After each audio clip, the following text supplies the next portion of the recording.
Hello and welcome to Grid Live Wrap Up.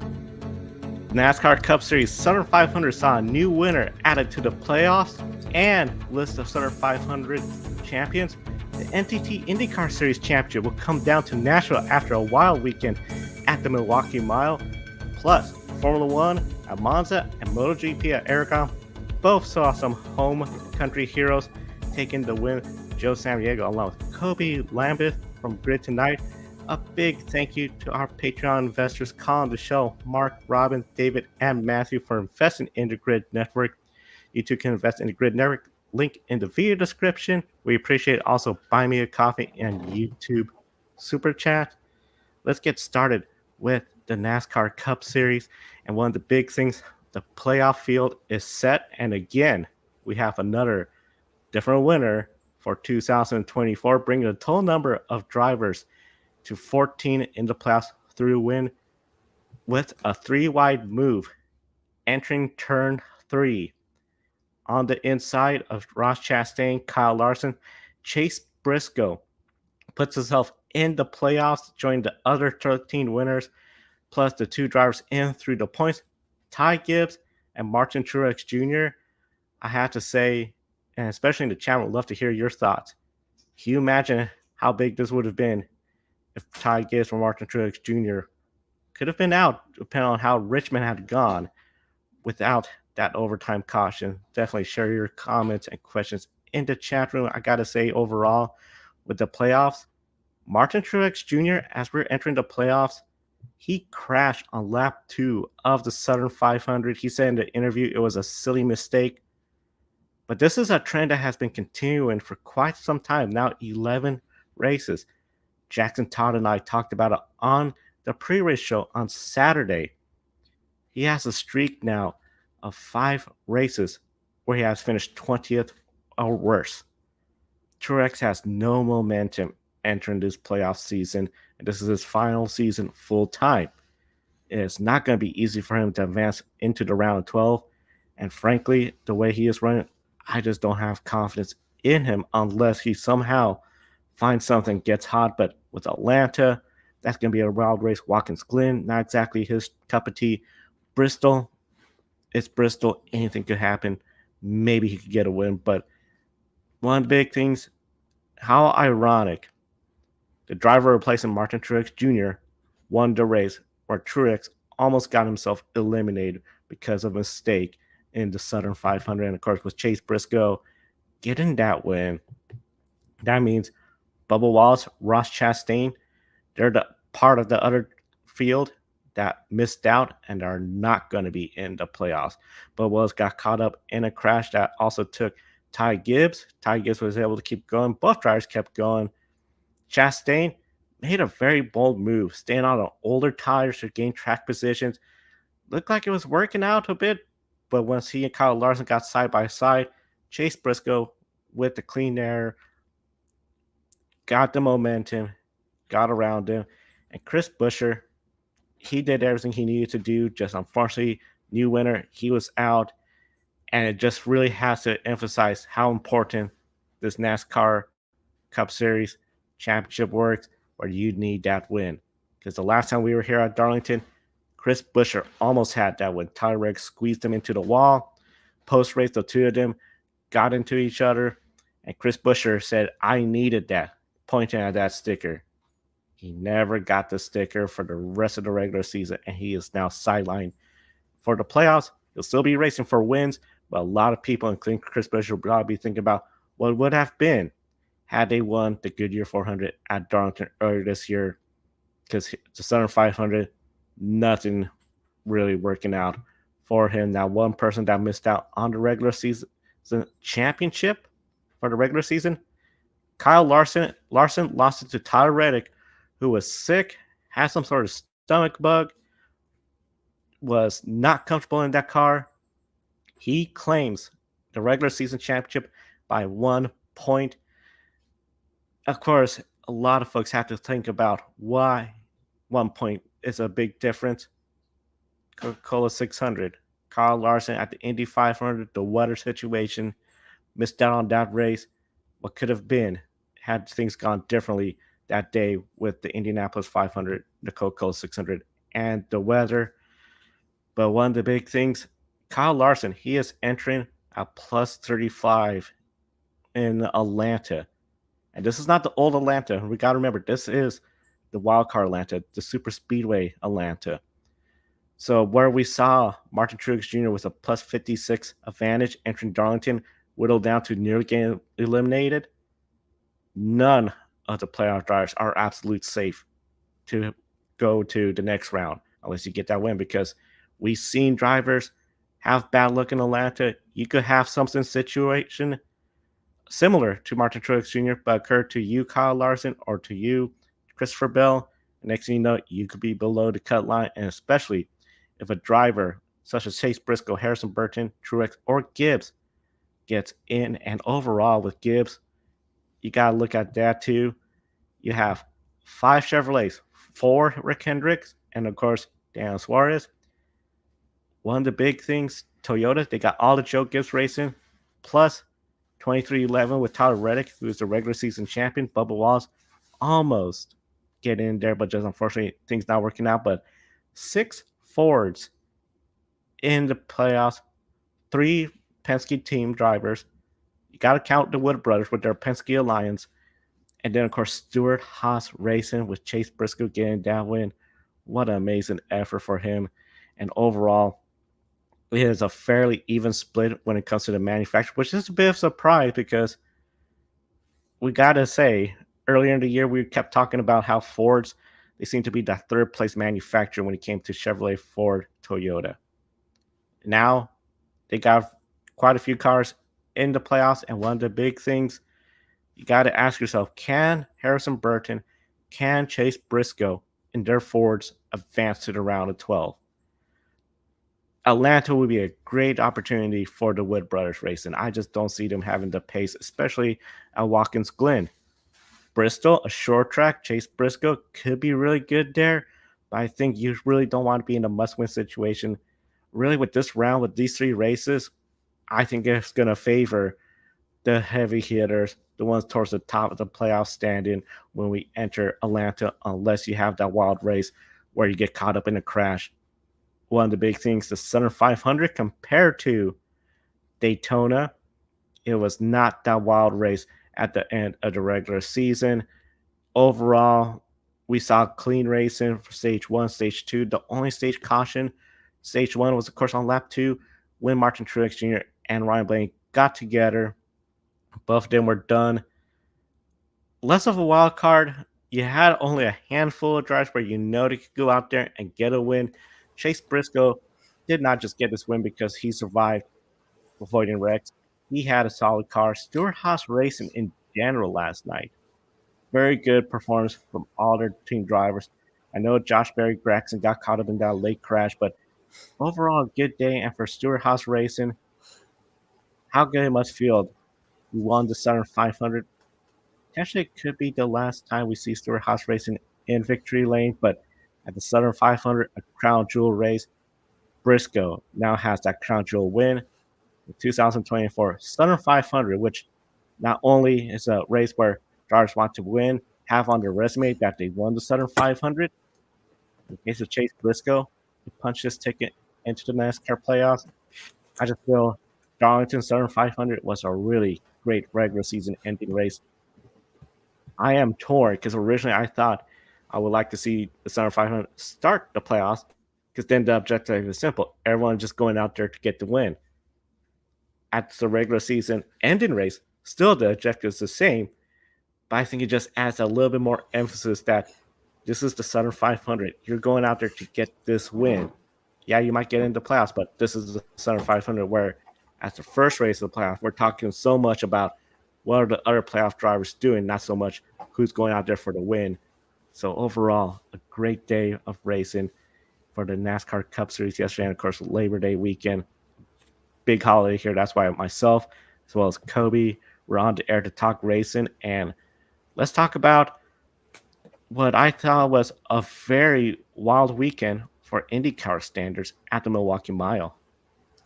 Yeah, and the most dramatic race from start to finish on Sunday was race 2 of the high-V Milwaukee Mile 250s doubleheader, weekend as the championship went unclaimed, as it'll come down to Nashville, the season finale. Alex Palou's car did not start the race due to issues with the battery and fell 29 laps down. It looked like Will Power would take the points lead, taking advantage of Palou's troubles. However, this ended up being a huge missed opportunity for Power, as he ended up spinning out on his own, coming to a restart later on in the race. And Power ended up falling one lap down from that before getting it back pretty late in the game, and Power only managed to finish 10th. But if it hadn't been for that spin, Power could have finished so much higher up, and the points lead would be a lot smaller than what it is. So at the end of the day, Alex Palou ended up finishing 19th in a race of attrition, which a lot of cars had a lot of issues. And so that means that Palou has a 33-point lead over Power with one race to go. So looking at potential clinch scenarios, Palou needs to finish third or better in Nashville to claim the championship, regardless of what Will Power does on the track. Fourth or better if he leads at least one lap, and fifth or better if he leads the most laps. So, Joe, after the doubleheader race weekend at the Milwaukee Mile, has the momentum changed from advantage Palou to advantage Power? I feel the momentum has changed, and really, the momentum I think is going to really help out Will Power a lot, because Will Power is entering the Nashville Superspeedway with the idea that he could go out there and all he has to do is finish ahead of Alex Palou. It'll get easier if he's up there, especially towards first, second, third, because those pay the most points. It gets a little trickier if both of them are just mid-pack, if they're both in the second half of the top 10. So I'm talking 6th place to 10th place, because then the points difference is much smaller compared to if you're up in the top 3 and if one of them is outside the top 10. That's where the points are really going to spread out, because one of the things we kept watching throughout the Milwaukee race, Alex Palou, when he was dead last, he was only going to get 5 points. Will Power, he was looking at 40 to 50 points if it was first or second place. As Alex Palou passed card, another position 5 points, another position 5 points. Once you get to 24th, 6 points, and then goes up by 1 point increments. Once you get into the top 10, that's where it's going to go up 2 point increments and bigger increments towards the top half of the top 5. So for Will Power, I feel he has the positive momentum, knowing that he just has to finish ahead of Alex Palou, especially if he's running in the top 5. And I'll be shocked, Kobe, if for some reason he is not in the top 5. For Alex Palou, the pressure is going to be a little bit more on him. Stay in that top 3, that top 5, especially if you're leading laps. He did not do that. I think this weekend, that's something where he has led laps on the oval, Indianapolis Motor Speedway. Iowa, I believe, in the second race where he got that podium finish, he led some laps during the green flag pit stop cycles. But now this is a brand new oval. Granted, it's a much bigger one.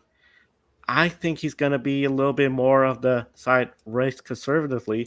But if you do that, you have to be third place or better to ensure that no matter what Will Power does, if Will Power leads every single lap, gets the pole, takes the win, you have to be third place, Alex Palou, to claim that championship. Fourth place, you lead one lap. Fifth place, you get the most laps led. So I think the momentum is changing for Will Power's side. Unfortunate mistake what Will Power does, but I think with Will Power, he's going to put that behind him. He's going to be ready for Nashville. And the thing I really like, Kobe, too, with Alex Palou, he is the same way. We saw when his car didn't start up and he was running to the pit, he still had a smile. He was still very positive momentum. He could have easily had a meltdown, caused drama, infighting. He is very capable, Alex Palou, of putting what happened in Milwaukee and getting ready for Nashville and having a strong race. So this is a great battle between two championship drivers for Nashville. Yeah, Joe, it's definitely really exciting to see this championship go all the way down to the wire between Palou and Power, two drivers who are already two-time champions in the series, looking to get their third championship. Yeah, so I think down the stretch, as we looked at, how the race schedule was balanced, a very oval heavy, we always thought, that Will Power, that this was, a part of the schedule where he could go out there and he could collect a lot of points. I think we're seeing that, I just said, I think yesterday was a missed opportunity for Will Power. And I wonder if it wasn't for that spin, where would he have finished? Would he have finished on the podium? Would he have potentially won the race? I think if it wasn't for that spin, Will Power had a really good chance of getting the podium, and then the gap over Palou, would be even smaller. But unfortunately, that happened to Power. So and he even said himself, wish he could have had that back. But at the end of the day, still had a solid day. He ended up shaving some more points off of Palou's lead, and I do think that the momentum is swinging in favor of Will Power, because Will Power, I think he's in the class of being an elite oval race. I think he's really good at these style of tracks. And like we've been saying about Palou, I know in the last couple of weeks we've been talking about when is Palou finally going to get that first oval race win. And I don't think Palou is a bad oval racer. I think he's a decent oval racer, but I still think that's probably still the weakness of his skills as an IndyCar driver. I think Palou is a decent oval racer, but I don't think he's in the same category as, let's say, a Will Power, a Joseph Newgarden, and even a Scott McLaughlin, who we'll talk about in a little bit, who are proving that they can be elite oval racers. And knowing how Alex Palou is, and, he really cares about improving his craft, working to improve. I think over this offseason that he's really going to be working on his oval racer skills so he can become an elite oval racer, so he can go out there and win. On any type of track. We already know what he can do on a road and a street course. Yeah, he's looked fast on the super speedways at the Indianapolis Motor Speedway. And then short ovals, he's been good. There's been a few, hiccups here or there. But I think all the Palou really needs to do going into Nashville, just be consistent, try to stay out of trouble, and he can end up being the champion. But Will Power, he's going to be coming hard, and I think he's not going to be easy to turn away. I think it's going to be a fun battle coming down to the end. And the initial attempt to start Sunday's race produced plenty of chaos and drama. Pole setter Joseph Newgarden crashed out when the initial race start was weighed off after Linus Lundqvist got into the back of his teammate. Marcus Armstrong ended up getting in a Newgarden, and Newgarden ended the day in the inside wall.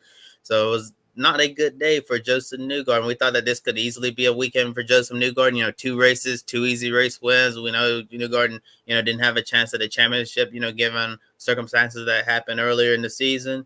So we thought that, this could just be a good momentum builder, heading into his home race at the Nashville Super Speedway. But unfortunately, there were 2 races. So in 2 DNFs for Newgarden, and Milwaukee was probably one of the biggest surprises of the entire weekend. And Joseph was understandably very frustrated after the wreck, saying that someone didn't get the memo.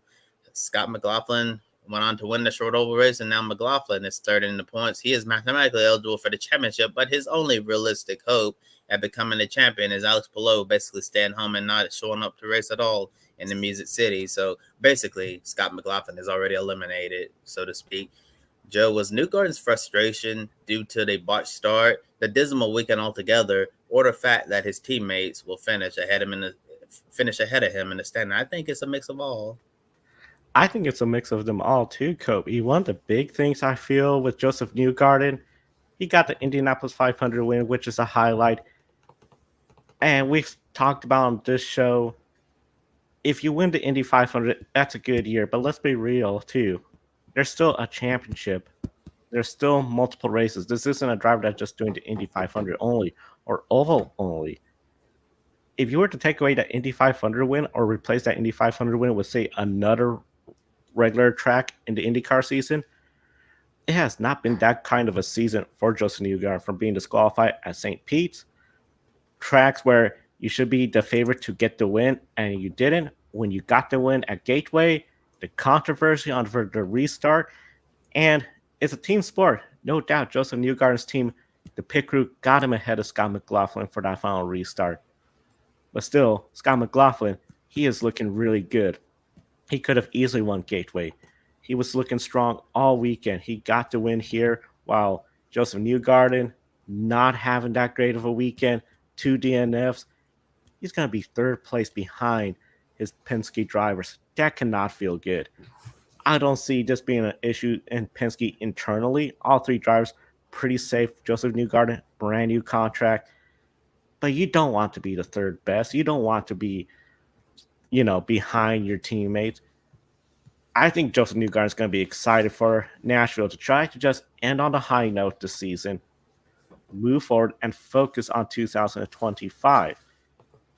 That's going to really help him, I think, a lot, just to get ready. If he could get that win, he does not need a bad race. If he has a bad race in Nashville, I think that's going to be a big issue, big picture, Kobe, because we've seen drivers, if you have that negative exit into the off season, some drivers don't seem to really rebound until later on.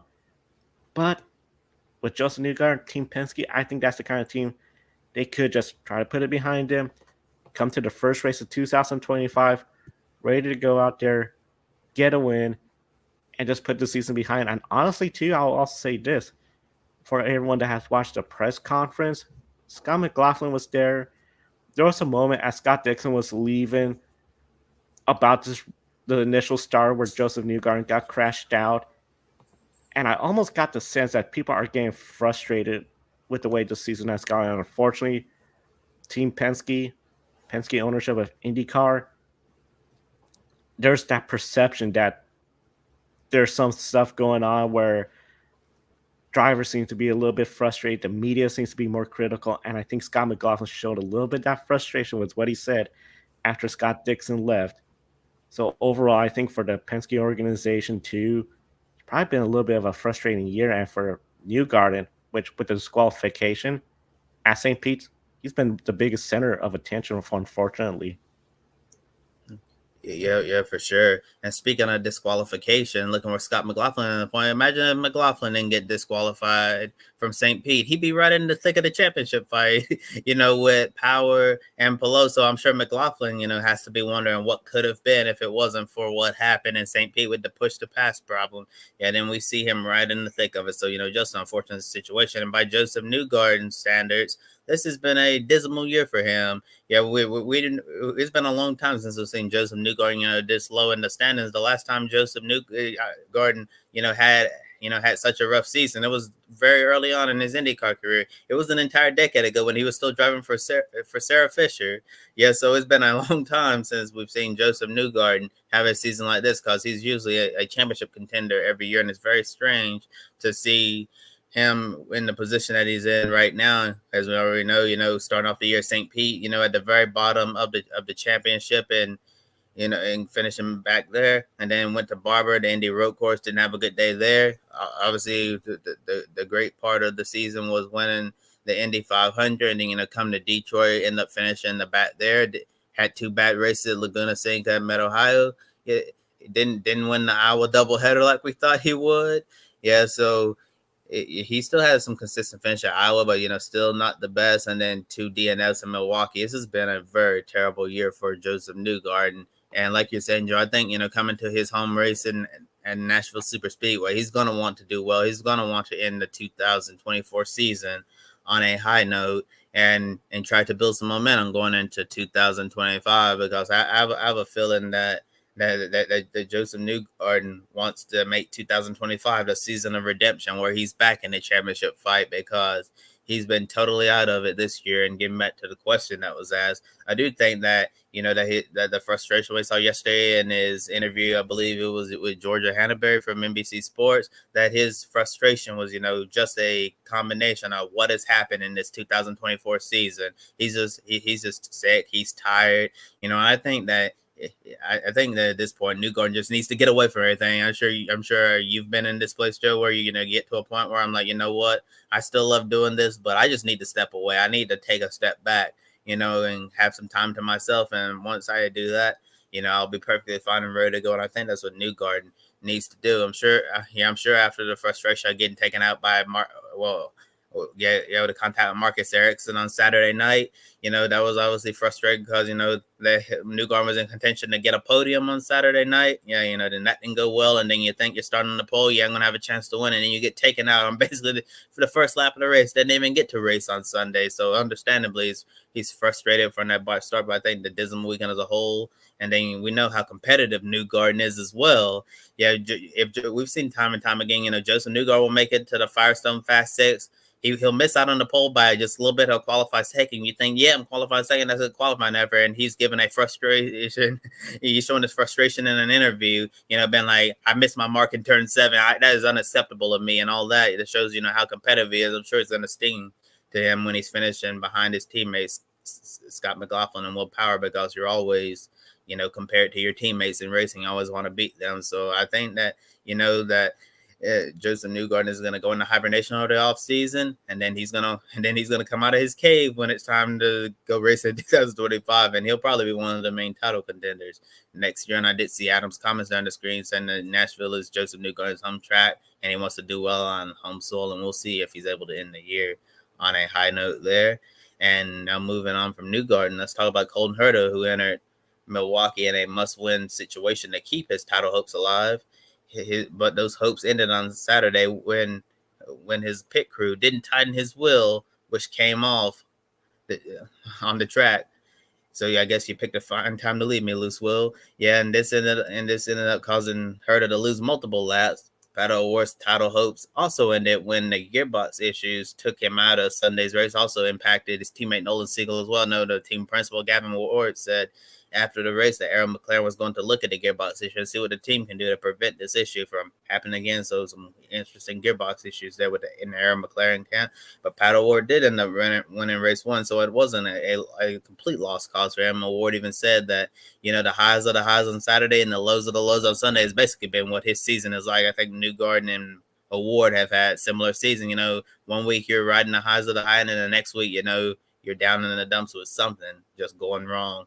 And there were many storylines in the championship over the weekend with O'Ward, Herta, McLaughlin, Power, Palou, and so many more other good storylines. And once again, the championship will come down to the final race of the year and the third consecutive oval race.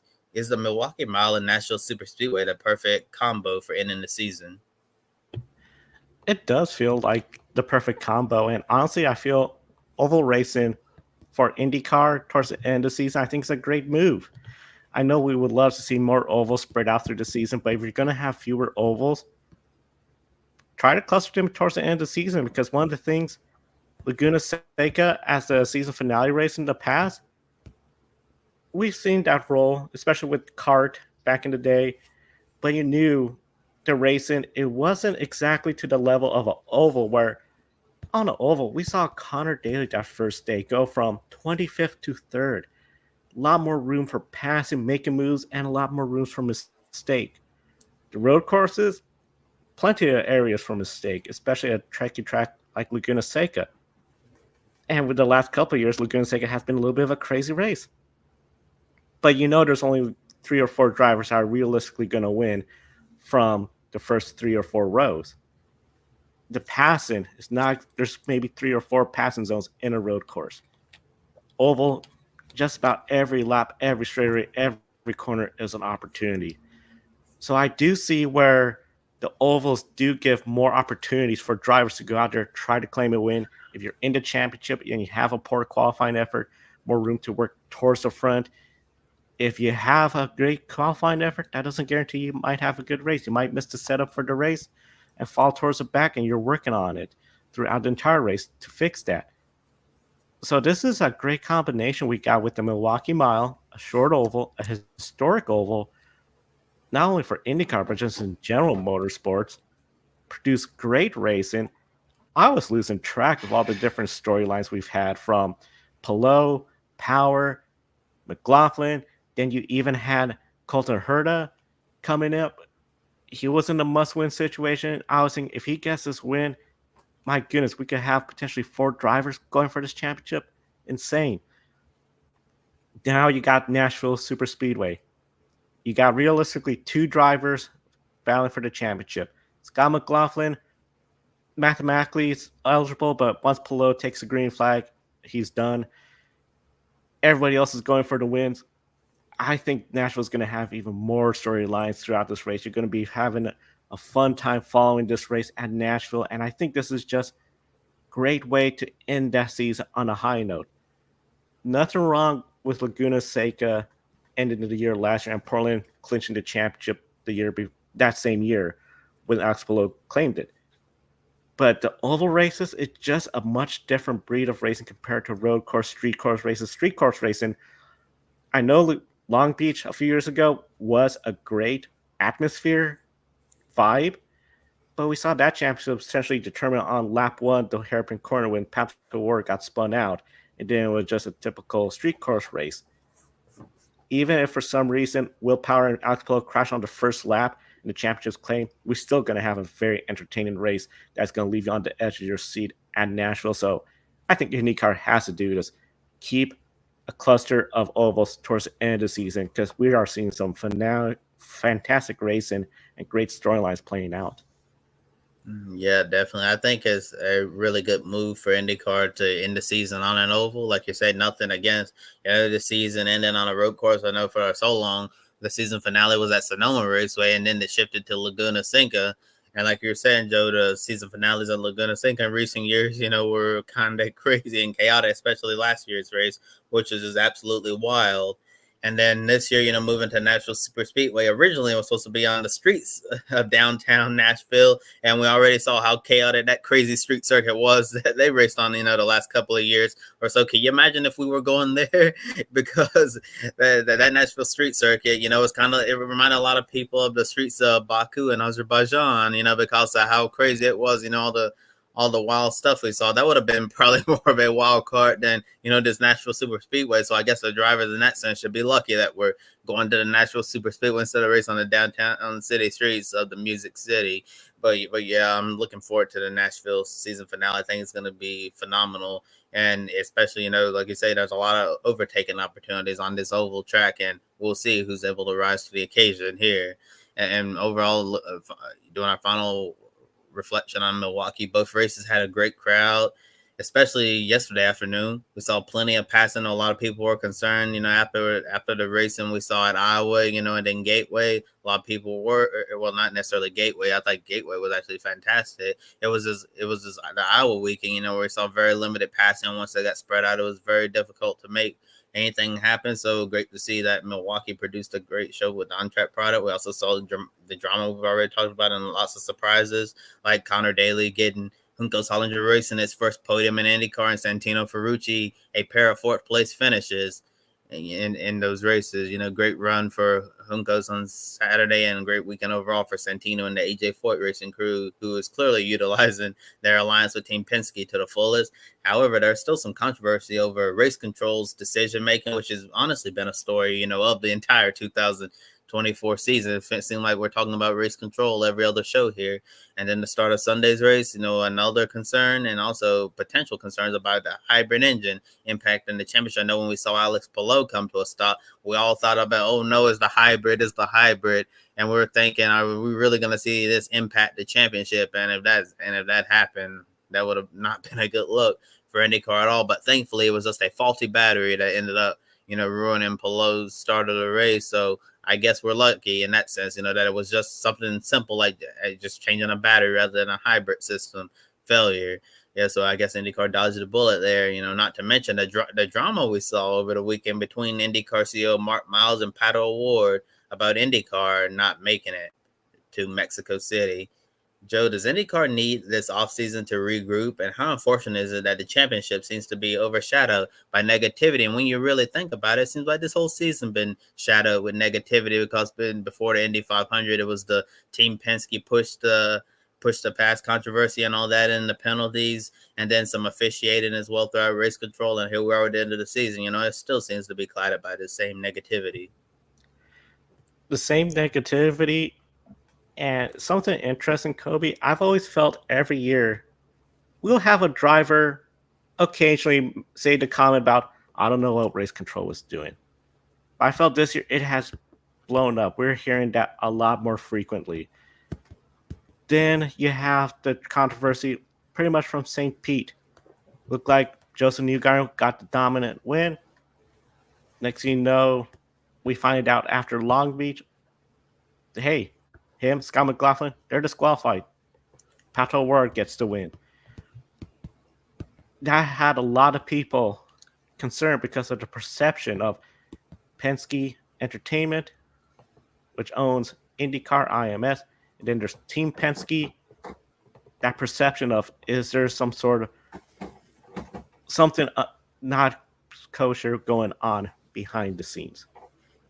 Then you have essentially after Long Beach, the racing, where we're seeing good racing here and there, but it just seems that negative attention had always been around with Team Penske, especially when Joseph Newgarden was really struggling up until the Indy 500. I really thought at that point, okay, maybe things are going to start changing for the better.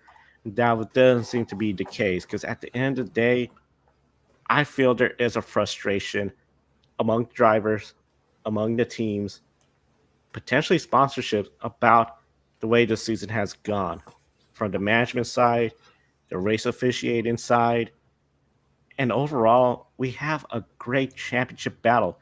So I gotta easily say, Kobe, this is probably, if you're granted, MotoGP is still pretty early to the season. IndyCar with just one race away. This is, I think, the best championship battle we're seeing because Formula E is good. Don't get me wrong. You have so many different players here. Where here we've seen how two championship drivers, Will Power, Alex Palou, through consistency, they're up there. Scott McLaughlin, he has really shown he could be a championship contender in 2025. He could potentially really be the next Oval King next year, and he's good on the road courses. Colton Herta, a great year. I know our colleagues have the Battle of Mid. Well, Battle of Mid are going to be in the top 5 of points. That's a great effort for Colton Herta. This has been, there's so many great storylines. Pato O'Ward getting these wins. Granted, St. Pete came through disqualification, but what he did at the Milwaukee Mile, that was a statement. That belongs on a billboard. This is a great series, great racing, great storylines, but at the end of the day, the negatives are just dragging it down. With this offseason, I think this is a great opportunity for race control to reevaluate. How do we want to handle these kind of calls during the race weekend? For the management side, Penske Entertainment, where do they want to take this series going forward? Because I think Pato O'Ward really showed there is a desire and a frustration growing that we're being limited. And we're seeing now more folks from journalists, content creators saying, step it up, IndyCar. So they got to use this offseason to position themselves because they're going to have a great opportunity when every single race is going to be on Fox, network television, no more USA Network, no more Peacock exclusive. This series has the potential to keep growing up. They just got to position themselves because if they have another year where management is messing up, where people are concerned about the conflict of interest between the series and Team Penske, and we just have a situation like again this year with race control being consistently inconsistent, that could really stagnate the series growth. And we don't want that. Granted, for all the series in the grid ranking, we want them to be successful. But for IndyCar, there's so much potential. They got to use this offseason to make it better. Yeah, definitely, Joe. I feel like the 2025 IndyCar season is going to be consequential. I think it's going to be the most. I may be exaggerating here, but I think that the 2025 season, from strictly a series management perspective, is going to be the most important year for IndyCar in recent history. Given everything that's been going on, within the last couple of years or so, I really think that they need to knock it right out of the ballpark in 2025 because, like you're saying, we can feel the tension, we can feel the unhappiness, we can feel the huge disconnect that's going on right now throughout the IndyCar paddock. A lot of people are unhappy with the way things are going, and like we've been saying, seeing constant negativity, a lot of negative storylines. That's stuff we really don't want to see. We prefer to be talking about, the great racing itself and all the great stories that we see coming from each race weekend. But time and time again, it seems like we have some type of controversy to talk about and drama. Yeah, and it seemed like there's more drama in IndyCar than on your afternoon soap opera that come on during the weekdays. This has been real unfortunate to see this happen, and hopefully we can turn the page and have a less dramatic 2025 season. But yeah, I really do think that IndyCar needs this offseason to regroup and do a lot of listening throughout the paddock because there's a lot of people who feel like they aren't being heard, and especially Pato O'Ward and some of the comments that he made over the weekend, along with the IndyCar CEO Marc Marquez. And see Adam says right here, plus IndyCar switches to networks coming to Fox Sports. That should be very interesting. Like Joe said, they're not going to be on FS1. They're not going to be on FS2. They're going to be on Big Fox, which has potential, to bring them a lot of viewers because, Big Fox is, is on many, many households all across America, and that can definitely be a ratings bump for IndyCar, and IndyCar could potentially, get some first time viewers and new fans. And if IndyCar can, continue to work in the marketing department, and do and take advice from others inside the paddock on what they can do moving forward, then I think this series has a lot of potential. But otherwise, like you said, Joe, a lot of people in the paddock feel like that IndyCar is limiting them from where they can potentially go, because IndyCar could be so much bigger. A lot of people wouldn't confuse a NASCAR race for an IndyCar race. Some people even confuse IndyCar and Formula One. Some people don't even know like what IndyCar is. It just, it's just like this identity crisis that's just going on and on and on, and nobody seems to know how to figure it out. Yeah, it's something where they got to figure it out. Like you said, next year a lot of potential. It's going to be a consequential year, and overall, one thing I think a lot of folks are going to be seeing with the new TV package, Indy Next. If Indy Next will get more sponsors and grow, that will be a great indicator of the overall growth of the sport. So it'll be really interesting to see how 2025 will go, and especially as they compete against the other series. One of them, Formula One and Kobe. Red Bull was not a serious contender for the Italian Grand Prix win at all. The battle was between the two McLarens. Essentially, you have Lando Norris on pole, Oscar Piastri second. But one of the big things, Charles Leclerc in that Ferrari, that first lap, he got around Lando. And then Ferrari used strategy and a fast car to earn the win at Monza, his second win of the year. And this has to be very special for Charles Leclerc because he won at Monaco and in the Monaco curse, winning in his home country, and now at Monza, Ferrari's home turf. Ferrari put it all together. Kobe, can they keep this up and join the battle between McLaren and Red Bull for wins? Forza Ferrari, right? The Tifosi went absolutely nuts. And it's always special seeing a Ferrari stand on the top step of the podium, and whether it's Monza, or Imola, it's always, such a beautiful sight to see. And I'll be honest, Joe, I did not have Ferrari or Charles Leclerc on my pick a winner bingo card, whatever you want to call it, there to end up getting this race victory. So definitely quite a huge win for Scuderia Ferrari there and everybody in red.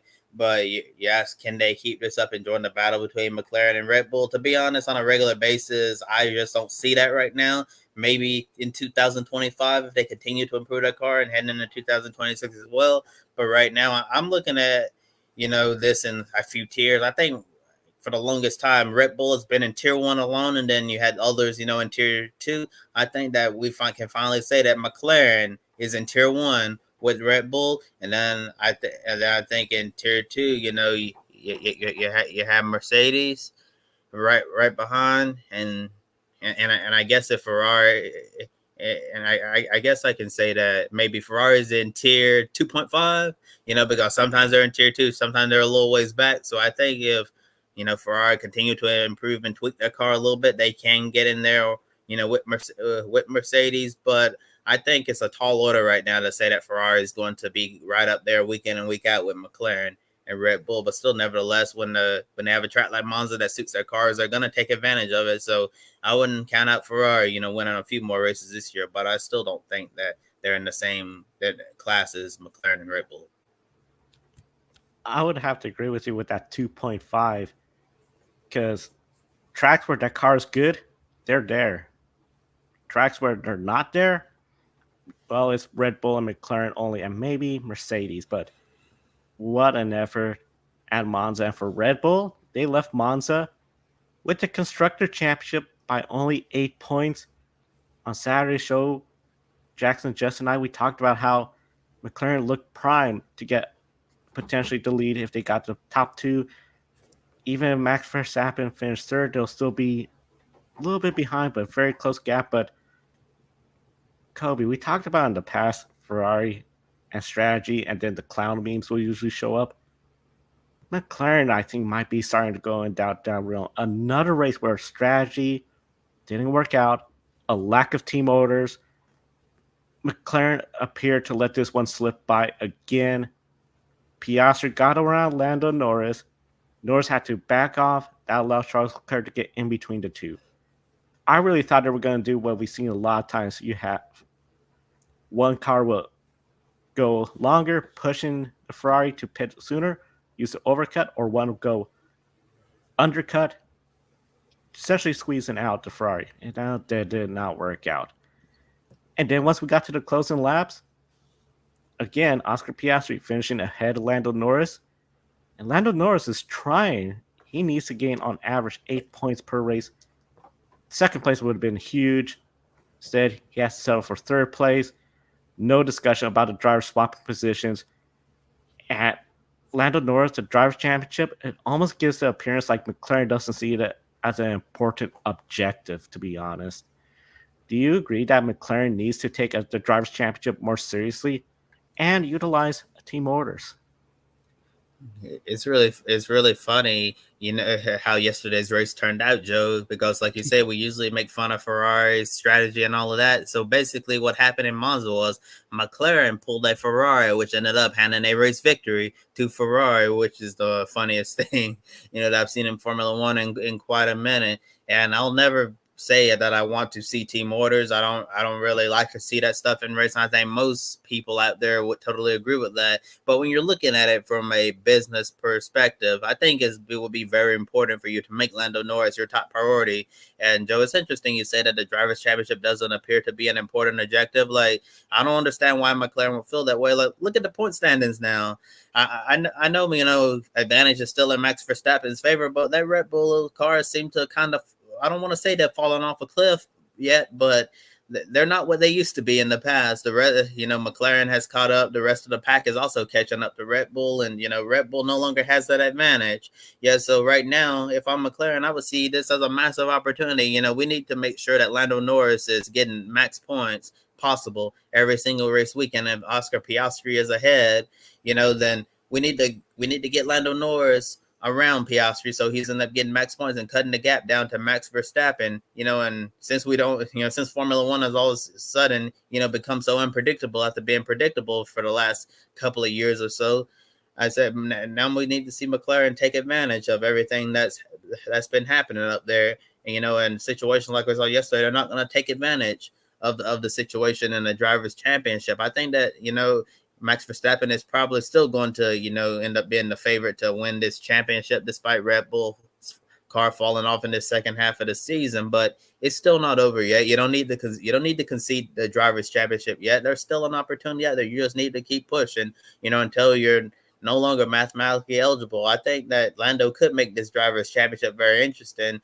But I think if McLaren really cares about this drivers' championship, they need to make sure, that Lando is getting the priority here, and that and that he's put in the best possible position to get those points. I know if you're an Oscar Piastri fan, you don't really want to hear that, because you want Oscar to, to have the same chance as Lando, go out there, get those race wins and score max points as well. And like I say, I don't like team orders and stuff like that. But if you're looking at it strictly from a business perspective, McLaren messed up yesterday big time by not prioritizing Lando Norris, because Lando could potentially get them back in this championship fight, given what's happening with Max. And right now in the constructors, I think the ball is in McLaren's court right now. I think that, given the struggles at Max and Sergio Perez, who is, I don't want to say, I guess he's just been Sergio Perez.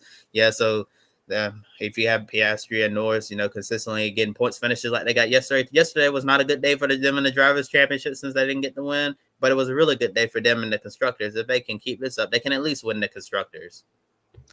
The Constructors, I really anticipate they were going to take the lead, because I thought we were going to have a 1-2 McLaren finish, the way that car likes that track. Charles Leclerc was a spoiler. Okay, strategy didn't work out. Well, you're closing the gap. The next race, Baku, is going to be a great opportunity for them. But I have to agree with you. I don't like team motors, but I understand a team could utilize them. For Lando Norris, that was a missed opportunity. He still claimed the fastest lap, which that was one bonus point. Every point's going to matter. But I think we're going to go back to also what happened in Hungary if Lando Norris loses his championship by less than 7 points, because everyone's going to be pointing out what happened at the Hungarian Grand Prix. Of course, the next race, as I mentioned, Baku, and some big news that broke after the race. Kevin Magnussen, a one-race ban, he will not be at Baku. A lot of people speculating Oliver Berman will be back. That Haas car is looking pretty racy. Magnussen got a point, but unfortunately for him, the reason why he's sitting out, he got his 12 penalty points earned, so he's going to sit out. The Baku race is in 2 weeks. That track code, we've called it the Talladega of Formula One because it's so unpredictable with that super long front stretch, that very technical and narrow section on the backside. Given the timing of Baku coming up, Red Bull is not the top team. They're likely to lose the constructors' lead. How crazy and unpredictable has Formula One become compared to the first handful of races where I know in Pecco winner, Kiska was just scoring points with Max winning. Max has not won since June 23rd. Yeah. So I kind of feel for poor Kiska there because she hasn't scored a Formula One point in over 2 months now, and in a couple of weeks' time, it may go into the third month, which is absolutely crazy. So I think that the predictable nature of Formula One becoming unpredictable again has been one of the most pleasant surprises of the 2024 racing season and all. But yeah, this has definitely been a shock to see, how the parity has improved a lot. I don't know what's happened with Red Bull this year because it seemed like, that it was going to be another year of domination for Max. And it really looked that way, to be fair, because Max was dominating the races. And then all of a sudden, it seemed like, this car started to fall off. I wonder if it has anything to do with the penalty they received, with the wind tunnel time from, violating the cost cap there. And then we know all the turmoil going on behind the scenes, with the Christian Horner scandal. Adrian Newey departing the team. Jonathan Wheatley is going to be leaving as well. Yeah, so a lot of moving parts, with Red Bull, with people leaving and all of that. So once you lose all of those all the personnel, and people who have really made a huge impact on this program behind the scenes, we're going to see Red Bull slide even further back. Are we going to eventually see Red Bull become a team that's running in the midfield and not competing for race wins? I guess anything is possible, right? Yeah, but I think it's been great for Formula One because, for like the last couple of years or so, especially after that epic championship battle between Hamilton and Verstappen, Formula One's been kind of stale, if I'm being completely honest. And now, I actually want to, go to bed early on Saturday night so I can wake up Sunday morning and see a race. Usually, I just be like, I'm just going to sleep in, I would look at the race and the highlights later on, but now I'm like, I don't know what's going to happen. So I actually want to wake up and tune in to see what's going to happen. And I think a lot of people feel that way too, that now Formula One is totally worth your time. It's worth getting up early on Sunday mornings to see it, depending on where you live, or staying up late at night to see those races, because it's just a really good time to be watching Formula One right now. And given that Baku is coming up, one of the most unpredictable races on the Formula One calendar, I think we could potentially see a surprise winner of this race, because we've seen some surprise finishes as well. And I think looking what's happened in the past here, you remember this ended up being one of the deciding things in the championship with Lewis Hamilton. Lewis Hamilton, like, it was going to get a great finish, and then end up cooking the brakes and missing turn one and coming to a stop. If it hadn't been for that, Lewis Hamilton would have won that world championship over Max Verstappen. And we also saw Max Verstappen have a scary high-speed crash on that long front stretch also as well, just a few years ago. So this championship could get turned upside down. We could see Verstappen have an issue, and then Lando Norris, Oscar Piastri, pull McLaren ahead in the constructor, and potentially see Lando Norris continues to cut down on Max Verstappen's lead. So, like, imagine Max DNFs in Baku and Lando Norris wins the race, and gets fastest lap and, gets all those crucial points. And then the driver's championship lead is just going to get smaller and smaller and smaller. And then we've seen before, when Max is, back in the field racing with people, it seems like, he has some issues there. And when he's under pressure, sometimes it gets the best of him. So if Max is under pressure coming down the stretch here in the championship, is he going to crack and make some mistakes and allow Lando to get up there? I think that this championship battle to close out the year is going to be a lot of fun to follow. It's been a lot of fun the last few weeks. It's going to be a lot of fun 2 weeks from now at Baku. And like you said, I think it's going to be a lot of fun following up to the season ending race, see what happens. Because if Max gets this championship still, he really had to fight off the competition. Granted, that advantage from the dominance of the first half of the season was a pattern. McLaren is there, and most likely McLaren might be taking this Constructors' Championship, which will be a huge statement for that team compared to where they had been in the past. Now, let's switch over. We have the grid ranking and MotoGP to close out the race weekend. Yeah, and looking at the grid ranking, Pecco Bagnaia is still leading the ranking despite crashing out, and Jorge Martin is in second place. Marc Marquez won the MotoGP Aragon Grand Prix, with Martin coming home in second place, but Bagnaia crashed out when Marc's brother, Alex Marquez, ended up taking him out of the race, but there was not a penalty there. And then the day Marc Marquez swept the weekend, winning the sprint and then the feature race. Do you think Marc Marquez can make a championship ride? I do see the potential for a championship ever for Marc Marquez, especially now he got this win. He swept the weekend, the pole.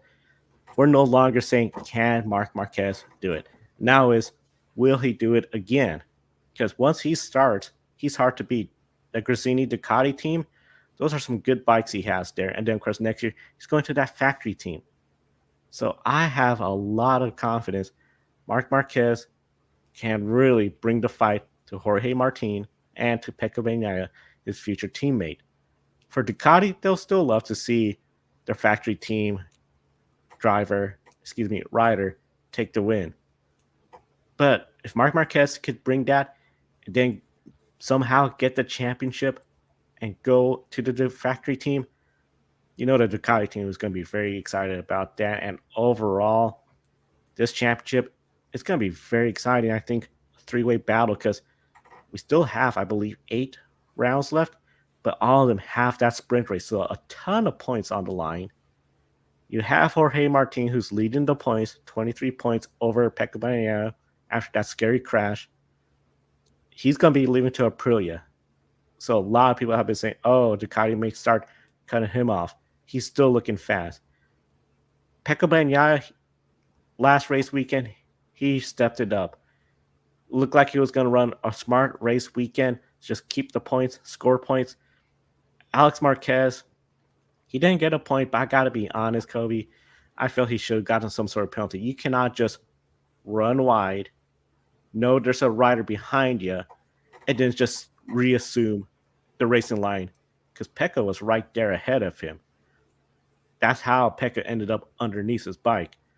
I think there should have been at least some sort of warning, but I think at the end of the day, probably Ducati might be saying something to Alex like, hey, don't do that if you're racing Pecco or Enea Bastianini or any Ducati rider. If you're going to lose the position, you're going to lose the position. You're racing. You're supposed to race, try to get it back if you're that good enough. Don't make that kind of mistake again because for Ducati, yeah, they'll be celebrating. Look, Jorge Martin on a Ducati bike won.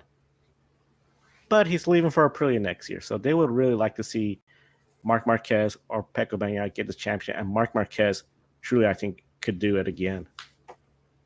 Yeah, strange no call there on Alex Marquez. And like you're saying, Joe, Pecco Bagnaia is one of the championship contenders. And you think, that when someone is contending for a championship, we usually see this all throughout racing series, and especially coming down the stretch. If you see someone who is competing for a championship, you usually, give them more space on the track, or if they're coming on the outside, you'll back out of it, just let them go, because the last thing you want to do is to interfere in the championship battle, because it's one way to lose the respect of the paddock very quickly. So yeah, definitely scratching our heads as to why Alex Marquez did not get a penalty there. And it's amazing, all this season we've been talking about, Pecco Bagnaia versus Jorge Martin for the championship. And here comes Marc Marquez. I guess we can call him Mr. Where did he come from, who might enter this championship picture in the second half of the season, and we know Marc Marquez is going to be moving up to the Ducati factory team next year, and alongside Pecco Bagnaia.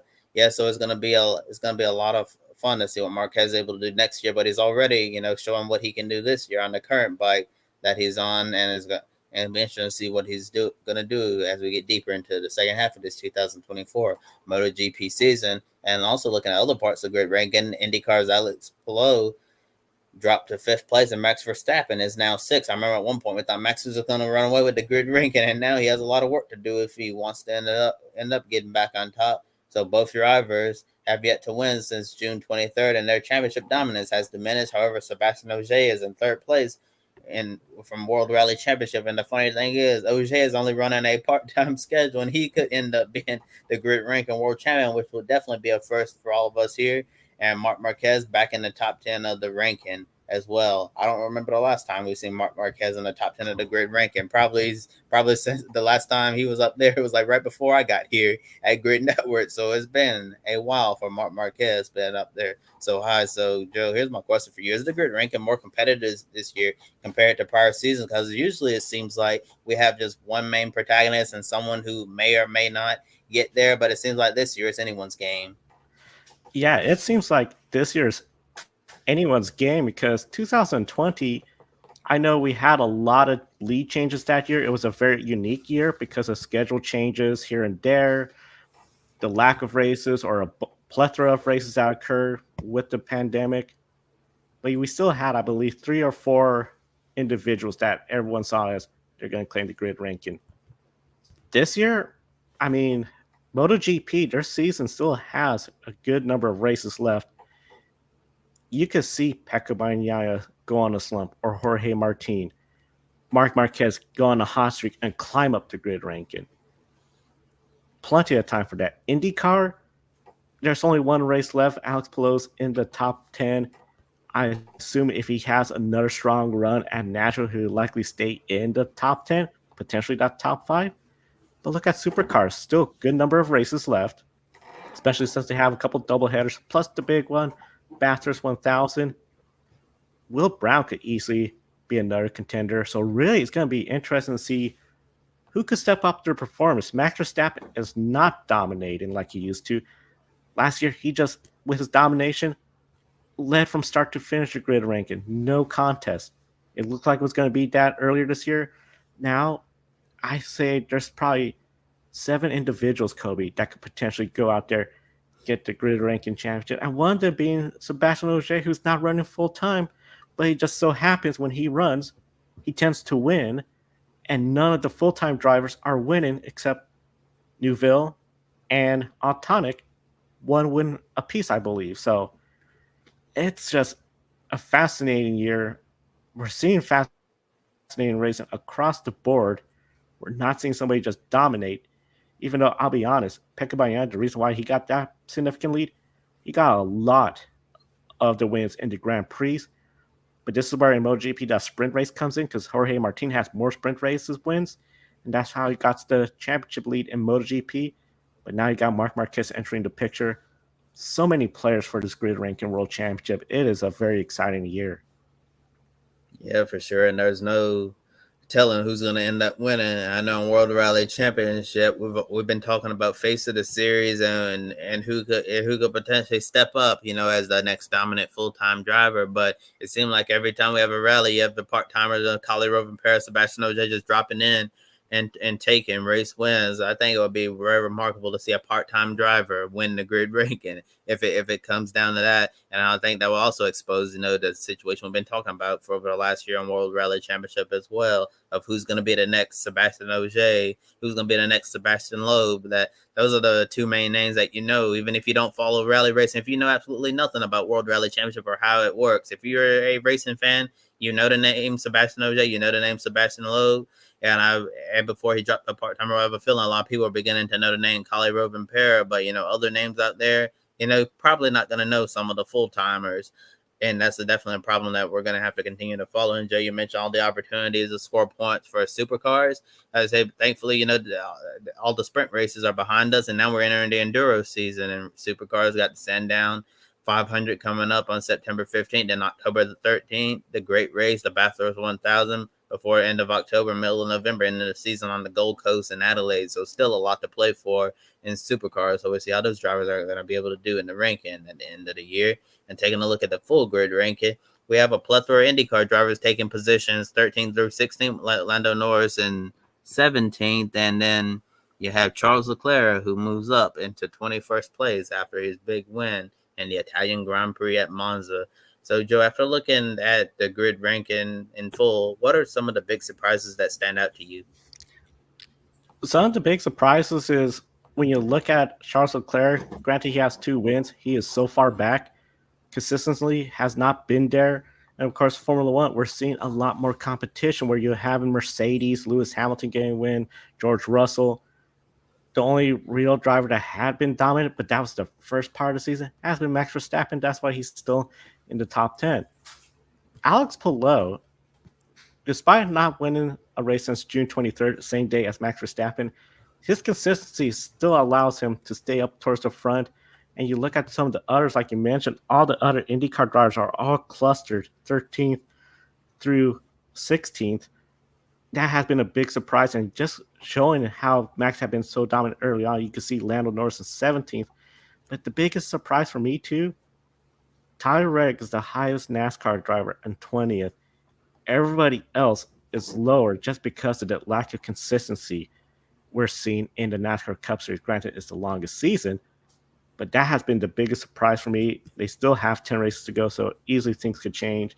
And overall, Kobe, when it comes to the grid ranking, this year has been a surprise. I think, like you said, we've all anticipated Max Verstappen dominance. Then I was thinking we're going to see Will Brown dominance. Pecco Bagnaia, he was good at the Grand Prix races. Now that's changed. Max Verstappen has not won since June. Will Brown, it seems AAA racing has been caught up. Pecco Bagnaia, he has been slipping slowly. I don't think he's as bad as he was last year or the year before, but he's been showing some signs of weakness as Marc Marquez and Jorge Martin are starting to get their stuff together. There's so many factors in this. And I got to be honest, too, seeing Sebastian Ogier this late in the grid ranking still, that's a big surprise. Yeah, definitely quite a big surprise. And when I look at the entire grid ranking that we have for this week, Joe, I see the ranking telling a story. It's a story of drivers and riders who have peaked early. That's what I think. Like the ones who we thought were going to be in contention, they were strong and dominant at the start of the season. But when you look at and then you look at the ones who have been slipping, yeah, it really seems like that they peaked a little too early, and now the rest of the competition is catching up. Like you said, we thought Max Verstappen was going to be at the top. Now he's going down. Alex Palou started off strong, and with the oval heavy second half of the season IndyCar, he's going down as well. Then you got the NASCAR drivers who are way down there, given how competitive NASCAR has been this year. It's just a lot of surprises, a lot of drivers who look really good early on, and now it seems like that they're gonna have a lot of work to do as they close out their 2024 racing seasons. And I got a comment there, Alonso saying, "Hey fellas, I assume that's our buddy Alonso Chicano there. If it's not, I apologize for that. But yeah, I'm really looking forward to seeing what's gonna happen with the grid ranking towards the end of the year. And with that said, Joe, I believe it's time for our Grid One Shining Moment this week. Yeah, we encourage everyone tuning in. Share your one shining moment from the weekend in the chat room, or if you're not watching us live, in the comments section.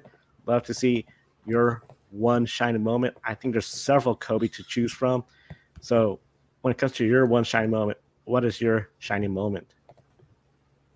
My one shining moment has to go to what happened on Saturday at Milwaukee. I got to give my shining moment to Pato O'Ward because he played this situation just perfectly. It started off with some drama based on some comments we saw IndyCar CEO Mark Miles making in the media.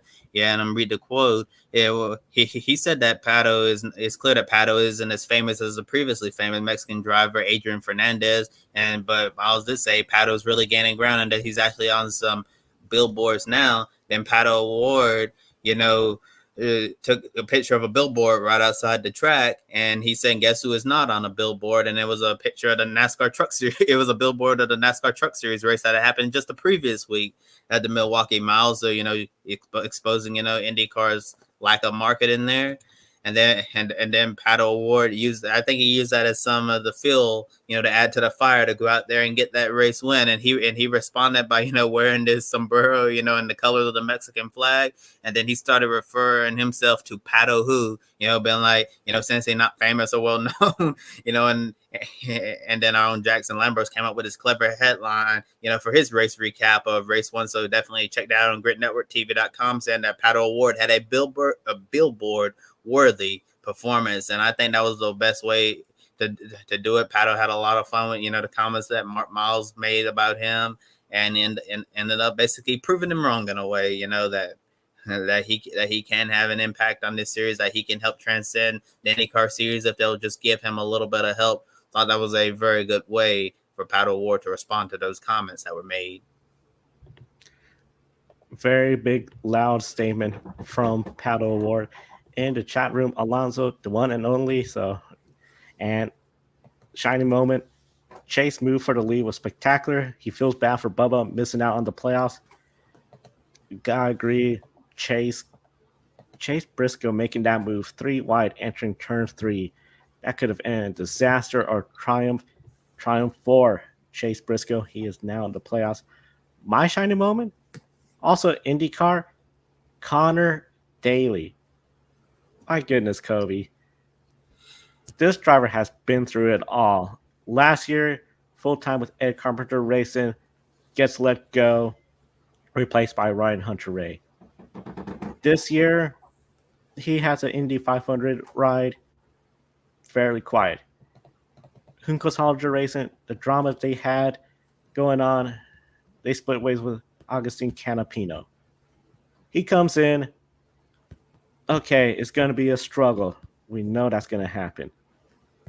And what a race on Saturday from 25th to 3rd. Raw pace, talent behind the wheel, making that outside line work. He really showed what he is capable of, what he can do on the track, what Håkan Hollinger has when it comes to equipment on the track. Very unfortunate that mechanical issues, I believe a gearbox issue, ended his day on Sunday, at least for contention. Then he did DNF later on in the race. But Connor Daly on the podium, Håkan Hollinger Racing on the podium. They want to move beyond what happened in 2024. 2024, not exactly a great year for that organization with the drama, but they could really say, hey, we got this podium, we're moving forward, we're expanding in the IndyCar series. That is my shining moment. And with that said, we are out of time, but we want to encourage everyone to tune in to Grid Live Encore later tonight. Ben, Brandon, they'll be on the air to discuss everything going on from Darlington with the Xfinity Series, the ARC and Menard Series at Illinois, and Indy Next at Gateway. Louis Foster, the Indy Next champion. The big question, is there enough room in IndyCar for him to go to next year? Grid tonight, Kobe's going to be on the air. A lot of news to discuss. A busy race weekend coming up as well for the grid ranking. And of course, encourage everyone, subscribe, hit the bell icon so you don't miss any of our programs, including our press conferences from the racetrack as well. We're looking forward to Nashville. That's going to be a fun race weekend. For Kobe Lambeth, I'm Joe San Diego. Thank you for watching today's program. We'll see you next time.